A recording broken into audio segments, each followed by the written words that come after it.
how much I can. When you put your arms around me, I get the feeling that's so hard to bear. You give me fever when you kiss me, fever when you hold me tight, fever in the morning, fever all through the night. Listen to me, baby. Hear every word I say.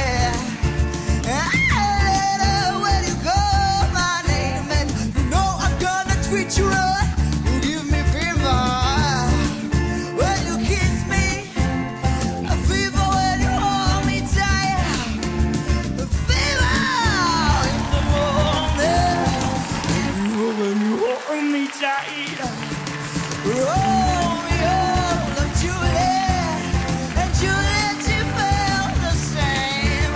Now when they put these arms around her, said Julie, baby, you're my flame. I give you fever, baby, when you hold me, a fever when you hold me tight, fever in the morning, fever through the night.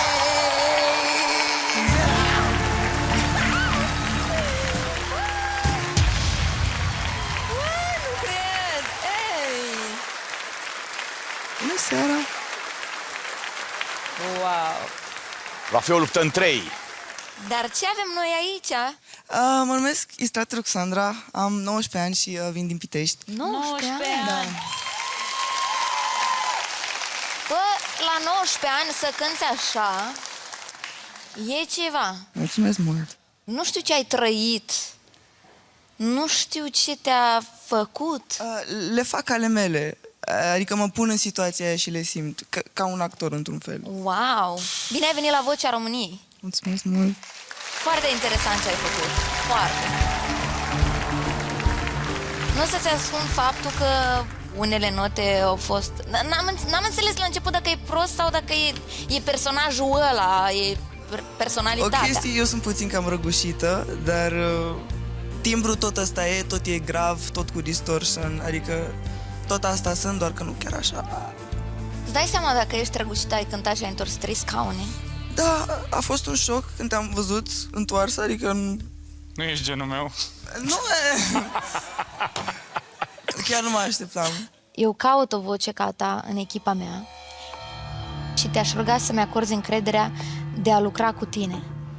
Pentru că cred că în materie de a experimenta în acest concurs, eu pot să fiu fix ce trebuie pentru tine. Mulțumesc mult.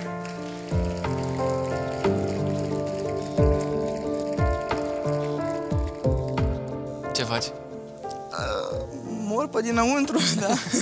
Sunt bine, na. Sunt la Vocea Așa, României. mi se pare că nu ai emoții, ești pe pe undă așa a ta. Până acum mi-am zis că n-am emoții și că mă simt bine, dar acum când mă văd aici, parcă e altceva. Mie mi-a plăcut foarte mult, ai fost și pe jumătate actor, ai jucat-o, ai simțit-o, ai fost acolo. Te-am crezut, mesajul a fost livrat 100%. Adică mi se pare că la partea de livrat mesajul suntem pe aceeași frecvență de unde. Și ne-am înțelege de minune. Acum o să las pe Tudor să mă ofteze odată și să... Nu, că eu oftam acum. Salut! Bună seara! Eu sunt tot din Pitești. Știu. Mi-a plăcut interpretarea, mi s-a părut o direcție mișto, doar că a fost un pic exagerat, mult prea multe gemete. La final de fiecare frază era cum... O de asta. Trebuie un pic dozat. De ce oftez eu acum?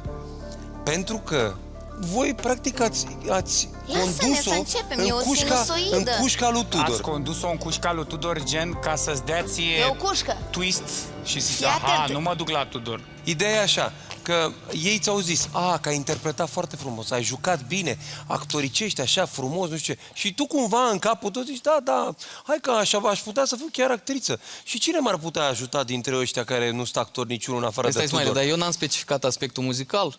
Uite, Da, tu mă, spui da, că vezi s-a că jucat... a Stai un adus pic. aminte. Uite, Smiley a spus că tu te-ai jucat foarte mult cu gâjâitul ăla din gât. Da.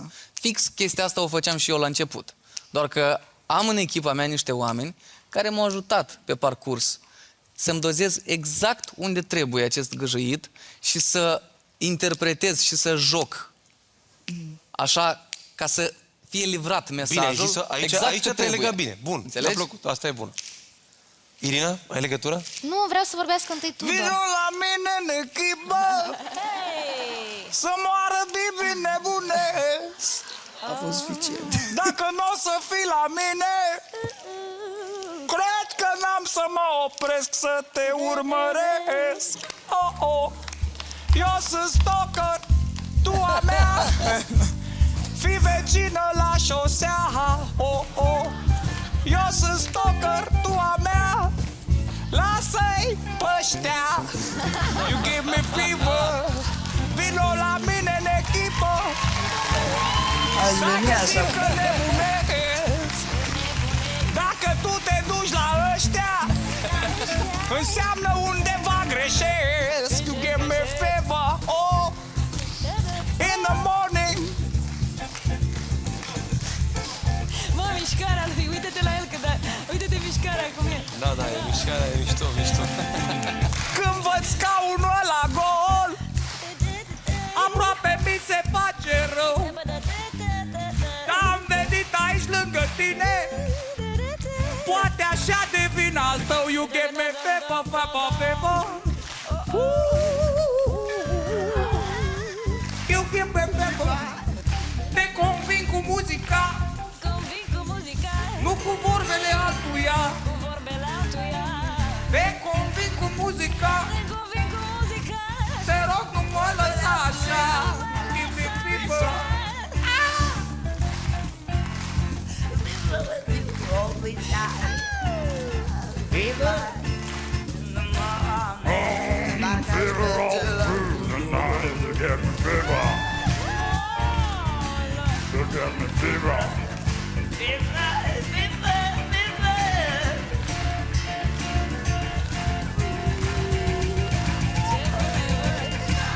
Foarte bine.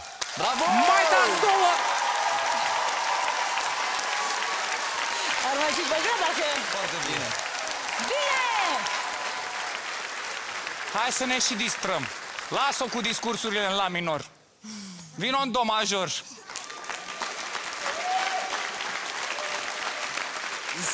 Sinceră să fiu, eu m-am cam decis. Te-ai decis înainte să vii sau acum? De Și dinainte, dar acum mi s-a confirmat.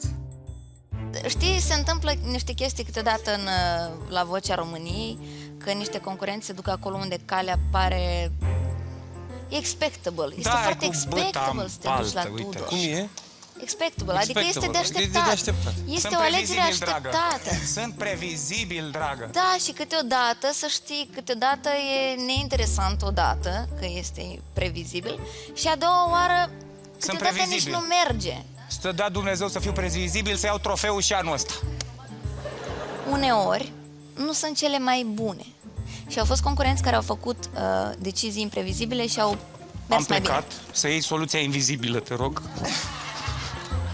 Acum Impre- nu mă mai vede. Uite, ia, și acum stingeți lumina? Stingeți Mă lumina? vede cineva acolo? Ia. Hap, hap. Ai Așa, putea să uite, mergi, gata, nu mai ai vezi. putea să mergi cum simți. Și acum aprindeți-o? Eu nu zic nimic, dar ai putea să o gândești un pic înainte. Pentru că s-a întâmplat ca alegerile imprevizibile să fie mai bune decât alea previzibile. Bine, eu asta vreau să Vreau cred. doar să-ți aduc aminte, să Aici fii și nu rațional căutăm un pic. previzibil ca mine așa. Fi-mi de râs să-mi fie de A, nu, previzibil. eu am spus ce că sunt. alegerea Odată este, n-am reușit să fiu este original. previzibilă, Odată. nu tu. Alegerea ta Tu e ești foarte previzibilă. imprevizibil și foarte original. Meriți De-aia ceva te mai... iubim cu toții. Meriți ceva mai bun, dar nu s-au întors. Nu, dar Tudor ne iubește. Zi, Tudor. Tudor ne Cum, dar nu iubește, te da. iubesc eu pe tine. Și ne și respect. În culise. Vedeți? Nici măcar nu-și asumă. Backstage. Acolo se iubește mai Da, nou? acolo e sincer, Acolo se iubește Tudor, mai bine. crede-mă.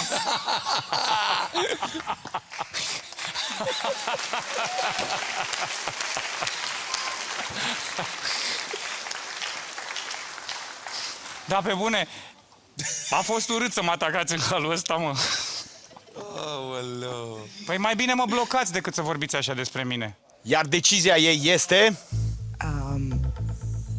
Eu, așa, ca final, per total, Te-ai distrat un pic, nu? m-a distrat, normal. Și cred că o să merg la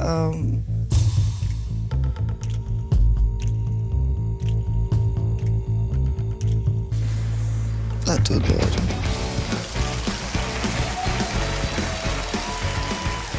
Bă, ce voce are când vorbește, frate. Da, da. E artistă ea, așa, nu știu, are o